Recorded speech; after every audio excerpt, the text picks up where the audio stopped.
নতুন বছর পড়ার আগেই কর হস্তান্তরের ৭২,৯৬১ কোটি ২১ লক্ষ টাকা রাজ্যগুলিকে দিল কেন্দ্রীয় অর্থমন্ত্রক। নির্মলা সীতারামনের মন্ত্রকের পক্ষ থেকে জানানো হয়েছে এটি অতিরিক্ত কিস্তি। এর আগে গত ১১ই ডিসেম্বর টাকা দিয়েছিল কেন্দ্র, ফের ১০ই জানুয়ারি দেবে। যদিও এটিকে রুটিন বলে দাবি করেছে রাজ্যের অর্থ প্রতিমন্ত্রী চন্দ্রিমা ভট্টাচার্য। তিনি বলেন, কর বাবদ রাজ্যের যে পাওনা তার একটি অতিরিক্ত কিস্তি দিল। এর মধ্যে নতুনত্ব কিছু নেই।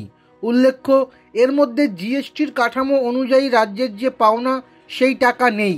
আয়কর সহ অন্যান্য খাতে রাজ্যগুলি থেকে কেন্দ্র যা সংগ্রহ করে তার একটি অংশ রাজ্যগুলিকে দেওয়া হয়। প্রতি মাসের ১০ তারিখের আশেপাশে এই টাকা দেয় কেন্দ্র।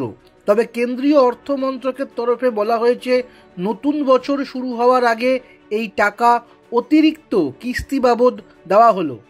কর কাঠামোর টাকার কত অংশ রাজ্য পাবে তা ঠিক করার অনেকগুলি মানদণ্ড রয়েছে, যার মধ্যে অন্যতম সংশ্লিষ্ট রাজ্যের জনসংখ্যা।